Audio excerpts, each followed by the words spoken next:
we are a museum that celebrates 20th century British art. And so in a way, Barnett Freedman is absolutely central to that.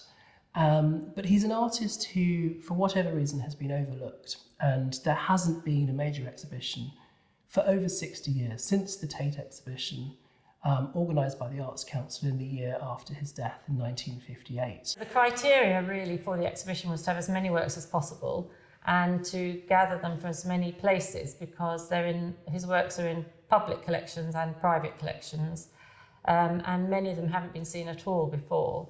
So it was really an opportunity to show as broad a selection of his work as we could. What we've also tried to do is to give some kind of an understanding of the development of his work across the period of time, from the 1920s through to the 1950s, but also how his fine art practice and his printmaking and illustration all connect.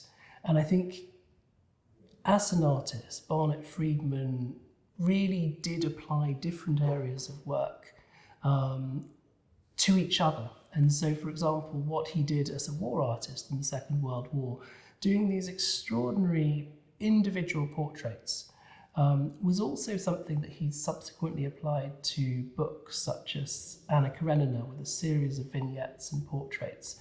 It's a very similar approach, but it gives a real humanity to his subjects and really connects you as a reader or a viewer to the subject of his work. If you look at his range of work, I mean, he produced a lot of work in a relatively short life, but it's a real variety of work. And I think he does stand out in that he was able to cross a line between fine art and commercial art.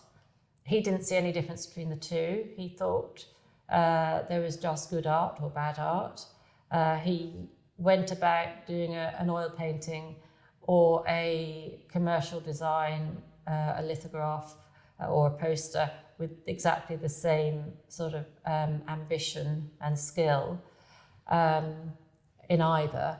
And he was unusual because he came from very humble beginnings, so he didn't have the opportunities. There was a lot going against him with ill health and a lot of difficult early beginnings with little money. I think Barnett Freedman, though, more than many other artists, really encapsulates that notion of an artist who applies his skills as a fine artist to bringing design into the everyday home, into streets, into books, into signs for the underground. And I think he really kind of epitomises that.